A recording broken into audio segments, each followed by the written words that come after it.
Egypt हमेशा अपने सदियों पुराने पिरामिडों, ममीकृत फिरौन और प्राचीन संस्कृति के साथ अनसुलझे रहस्यों के लिए जाना जाता रहा है। और इजिप्ट में फिर से वैज्ञानिकों ने एक ऐसी खोज की है जो इंसानी इतिहास को ही बदल सकता है और एक नए अंदाज में सोचने के लिए मजबूर कर सकता है। लेकिन आए दिन मिस्र से जुड़े कई ऐसे रहस्य आते रहते हैं जो वाकई लोगों को हैरान कर देते हैं। हालांकि इनमें खोज के दौरान कई सारी ममी भी मिलती हैं और उन ममी का राज आज तक कोई सुलझा नहीं पाया है। जिनमें से कई ममी को छूते ही मौत हो जाती है तो कई ममी को तो लोगों ने खाना तक पसंद किया है। आज हम आपको कुछ ऐसे ही प्राचीन मिस्र से जुड़े रहस्य से उजागर करवाते हैं जिसे सुनकर आप भी कहेंगे पिरामिड के रहस्य को कोई भी सुलझा नहीं सकता। वो क्या था और कहां से आया और किसने इसे बनाया और इसका रहस्य इतना गहराया हुआ क्यों है, ये सारी बातें हर किसी से परे हैं। दुनिया में मिस्र एक ऐसी जगह है जहां हर वक्त खुदाई और खोज का काम चलता रहता है और इतनी मेहनत के बाद भी वैज्ञानिकों को निराशा नहीं मिलती है, क्योंकि वैज्ञानिकों के हाथ ऐसी ऐसी चीजें लगती रहती हैं जो इंसानों के जीवन में अमूल चूल परिवर्तन लाने वाला तो होता ही है, साथ ही इंसानों के अतीत को एक नई और रहस्यमयी कहानी को उजागर कर देता है। एक डॉक्यूमेंट्री में मिस्र में खुदाई करने में लगे पुरातत्वविदों ने कहा कि सबूतों के आधार पर पता चला है कि मिस्र में मम्मी बनाने का जो इतिहास अब तक मालूम है, असल में मम्मी बनाने की कहानी उससे भी 1000 साल पहले की हो सकती है।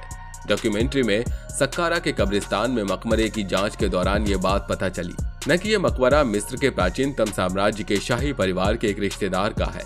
शाही परिवार के संबंध का ये अवशेष 2019 में खोजा गया था और माना जाता है कि यह प्रारंभिक आंकलन से काफी पुराना है। यहाँ तक कि शाही परिवार के संबंधी का ये ममी अब तक की सबसे पुरानी ममियों में से एक हो सकती है। अवशेष पुराने साम्राज्य के हैं और ये प्रक्रिया 4000 साल पहले के शवों को संरक्षित करने में उनकी प्रगति को दर्शाती है।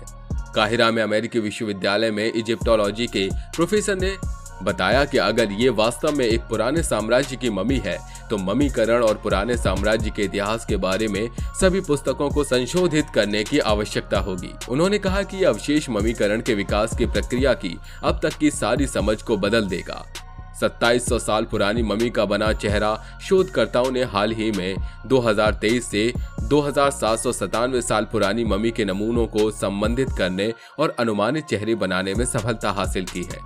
वैज्ञानिकों ने प्रत्येक ममी के वंश, रंजकता और चेहरे की आकृति विज्ञान की भविष्यवाणी करने के लिए पूरे जीनोम सीक्वेंसिंग डेटा का उपयोग किया है। वैज्ञानिकों ने पाया कि उनका वंश आधुनिक मिस्रवासियों की तुलना में आधुनिक भूमध्य सागरी और मध्य पूर्वी व्यक्तियों के समान था। ममियों पर चेहरे का रंग हल्का भूरा होने का अनुमान लगाया गया है, जिसमें गहरी आंखें और घने बाल थे। लेकिन दूसरी तरफ जब भी प्राचीन मिस्र का नाम आता है, मन में तरह तरह के सवाल पैदा हो जाते हैं, जैसे ममी, मकबरा, पिरामिड। यहाँ अक्सर प्राचीन समय की ममी मिलती रहती हैं और आज हम आपको एक ऐसी रहस्यमय ममी की कहानी बताने जा रहे हैं जिसके बारे में कहा जाता है कि उसे आज तक जिसने भी छुआ उसकी मौत हो गई। ये रहस्यमय ममी मिस्र के सबसे कम उम्र के राजा तूतेनखामून की थी, जो करीब 3200 साल से जमीन के अंदर दफन थी। इसे 97 साल पहले यानी साल 1922 में खोजा गया था। ब्रिटिश पुरातत्ववेत्ता हॉवर्ड कॉर्टर ने इस रहस्यमय ममी की खोज की थी। कहते हैं तूतेनखामून की कब्र के नीचे बेशकीमती खजाना गड़ा हुआ था। जब इनकी कब्र खोदी गई तो पुरातत्ववेत्ताओं को उनकी ममी के नीचे सीढ़ियां मिली, जिससे एक कमरे तक पहुंचने का रास्ता था। वो कमरा सोने चांदी से भरा हुआ था। तूतेनखामून के मकबरे के दरवाजे पर मिस्र की प्राचीन भाषा में एक चेतावनी भी लिखी हुई थी। चेतावनी में साफ साफ लिखा हुआ था कि जो भी राजा तूतेनखामून की शांति को भंग करेगा उसकी मौत हो जाएगी। हालांकि इसके बावजूद पुरातत्ववेत्ताओं ने उस चेतावनी को नजरअंदाज कर दिया, जिसका असर ये हुआ कि एक एक कर हॉवर्ड कॉर्टर की टीम के सभी सदस्यों की मौत हो गई। इन सभी लोगों ने मिलकर कब्र से तूतेनखामून की ममी हटाकर खजाना निकाला था। मौत का ये सिलसिला यही नहीं थमा, बल्कि हॉवर्ड कॉर्टर को जिस शख्स ने तूतेनखामून की कब्र और खजाना खोजने की जिम्मेदारी दी थी, उसकी भी कुछ ही महीनों में रहस्यमय तरीके से मौत हो गई। ये शख्स थे लॉर्ड जॉर्ज कार्नारवन, जिन्होंने सबसे पहले तूतेनखामून के कंकाल को छुआ था। कहते हैं कि बाद में तूतेनखामून की रहस्यमय ममी को जिन जिन लोगों ने देखा वो या तो पागल हो गए या किसी न किसी वजह से उनकी मौत हो गई। मिस्र के राजकुमार अली कामिल के साथ भी कुछ ऐसा ही हुआ था। दरअसल वो और उनकी पत्नी दोनों उस रहस्यमय ममी को देखने पहुंचे थे, लेकिन घर लौटते ही उनकी पत्नी को न जाने क्या हुआ कि उन्होंने राजकुमार की हत्या कर दी। इन घटनाओं के बाद से उस ममी को शापित माना जाने लगा। लेकिन वहीं इन सबसे परे आखिरकार ऐसा क्या हुआ कि लोग सोचने लगे कि नरभक्षण उनके स्वास्थ्य के लिए अच्छा है? इस सवाल का जवाब उत्तर यूरोपीय इतिहास के सबसे पुराने वास्तविक कहानियों में एक झलक पेश करता है। उस समय जब यूरोपियन लोग मिस्र की मम्मियों के प्रति आसक्त थे और उन्हें खाने लगे थे, आखिर यूरोप के लोगों के मन में इतना भयानक विचार कहां से आया और फिर ये विचार कैसे खत्म हो गया? दरअसल यूरोप के लोगों के मन में अज्ञात स्रोतों से ये बात आई थी कि मर जाने के बाद जमीन में दफना दिए गए टिंचर मानवों के अवशेष खाने से, बुबोनिक प्लेग से सिर दर्द तक कुछ भी ठीक हो सकता है। और फिर इस भयानक विचार के आने के बाद से विक्टोरियन लोगों के पास रात के खाने में मम्मी परोसा जाने लगा। यूरोप के लोगों के लिए प्राचीन मिस्र में जमीन के अंदर दफना दी गई लाशें आकर्षण का विषय बन गई और मध्य युग से 19वीं शताब्दी तक करीब 500 साल तक ऐसा चलता रहा। लोगों के मन में आया ये विश्वास कि मम्मियां बीमारी का इलाज कर सकती हैं। सदियों से लोगों को कुछ ऐसा खाने के लिए प्रेरित किया जो भयानक था। मुमिया ममीकृत पिंडों से निर्मित उत्पाद एक औषधि पदार्थ था जो सदियों से अमीर और गरीब एपोथेकरी की दुकानों में उपलब्ध होने लगा और मिस्र के कब्रों से लाई गई मम्मियों के अवशेषों से दवाई बनाकर फिर से उसे यूरोप भेजा जाने लगा। लाइफ साइंस की रिपोर्ट के मुताबिक 12वीं शताब्दी तक औषधालय अपने अन्य औषधि गुणों के लिए ग्राउंड अप मम्मियों का उपयोग कर रहे थे।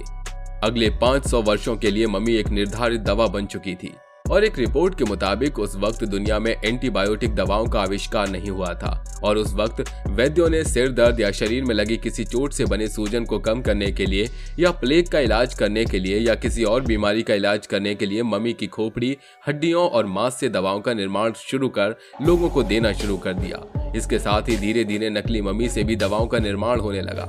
लाइफ साइंस की रिपोर्ट के मुताबिक गाई डेला फॉन्टेन नाम के एक शाही डॉक्टर को इस बात को लेकर शक था कि मम्मी से किसी तरह की दवा बन सकती है और उन्होंने 1564 में अलेक्जेंड्रिया में मृत किसानों से बनाई गई जाली मम्मी दवाओं को देखा और फिर उन्होंने महसूस किया कि लोगों को ठगा जा सकता है। वे हमेशा असली प्राचीन मम्मी का सेवन नहीं करते थे। हालांकि जालसाजी के बाद भी दवाओं में इस्तेमाल होने के लिए मृत मांस की काफी ज्यादा डिमांड थी और मिस्र की असली मम्मी की आपूर्ति इसे पूरा नहीं कर सकती थी। लेकिन औषधालय और औषध विधि अभी भी 18वीं शताब्दी में दवा बनाने के लिए असली मम्मी की मांस की तलाश कर रहे थे। रिपोर्ट के मुताबिक सभी डॉक्टर्स को इस बात की जानकारी नहीं थी कि बूढ़ी मम्मियों से ही सबसे अच्छी दवा बनाई जा सकती है। कुछ डॉक्टर्स का मानना था कि ताजे मांस और रक्त में जो जीवन शक्ति है वो काफी पहले मर चुके लोगों में नहीं है। ये दावा कि ताजा मांस अच्छा है रईसों के लिए काफी अच्छी खबर थी और इंग्लैंड के राजा चार्ल्स द्वितीय ने मिर्गी बीमारी से पीड़ित होने के बाद मानव खोपड़ी से दवा ली और 1909 तक चिकित्सकों ने आमतौर पर मानव खोपड़ी का उपयोग तंत्रिका संबंधी स्थितियों के इलाज के लिए किया। शाही और सामाजिक अभिजात वर्ग के लिए मम्मी खाना एक रॉयल रूप से उपयुक्त दवा थी, जैसा कि डॉक्टर्स ने दावा किया था कि मुमिया फिरौन से बनाया गया था। फिर क्या था, 19वीं शताब्दी तक लोगों ने बीमारी ठीक करने के लिए मम्मी का सेवन करना लगभग बंद कर दिया, लेकिन विक्टोरियन अनरैपिंग पार्टियों की मेजबानी में अभी भी मम्मी को शान के साथ परोसा जा रहा था और इन पार्टीज में मिस्र की लाशों को मनोरंजन और खाने पीने के लिए खोल दिया जाता था। 1798 में नेपोलियन के मिस्र में पहले अभियान ने यूरोपीय उत्सुकता को बढ़ाया और 19वीं शताब्दी के यात्रियों को मिस्र में पूरी मम्मियों को यूरोप में वापस लाने की अनुमति दी और इस दौरान मिस्र में मम्मी की तलाश के लिए उन्हें जमीन से निकालने के लिए सड़कें भी खरीदी गईं। विक्टोरियन लोगों ने प्राचीन मिस्र की मम्मियों के अवशेषों को खाने के लिए निजी पार्टियों का आयोजन किया। 20वीं सदी के शुरू होते ही मम्मी की अलिखित पार्टियां समाप्त हो गईं। भयानक रोमांच के लिए मम्मी खाने का खेल आखिरकार खत्म हो गया, लेकिन उसके बाद मम्मियों पर रिसर्च शुरू हो गया। इसी समय तूतनखामेन के मकबरे की खोज हुई, लेकिन इसी समय मम्मी को लेकर एक अपशकुन भी शुरू हो गया। मम्मी को लेकर लोग डरने लगे। 1923 में तूतनखामेन मम्मी की खोज करने वाले लॉर्ड कार्नारवोन की अचानक मृत्यु जो प्राकृतिक कारणों से हुई थी उसे लोगों ने अंधविश्वास से जोड़ दिया और फिर मम्मी का अभिशाप नाम से कई नई कहानियां बनने लगी। लेकिन अब मम्मी पर अलग तरह से रिसर्च होने लगी है और मिस्र से मिली मम्मी इतिहास के कई राज खोल रहे हैं। वैसे दोस्तों, आप क्या कहना चाहेंगे मिस्र में खोजी गई इन मम्मीज के बारे में जो हमेशा से रहस्यमय तरीके से अपने पीछे एक न एक राज छोड़ जाती हैं? हमें अपनी राय कमेंट में जरूर बताइएगा। मिलते हैं अगले वीडियो में, तब तक अपना ध्यान रखिए। Bye bye.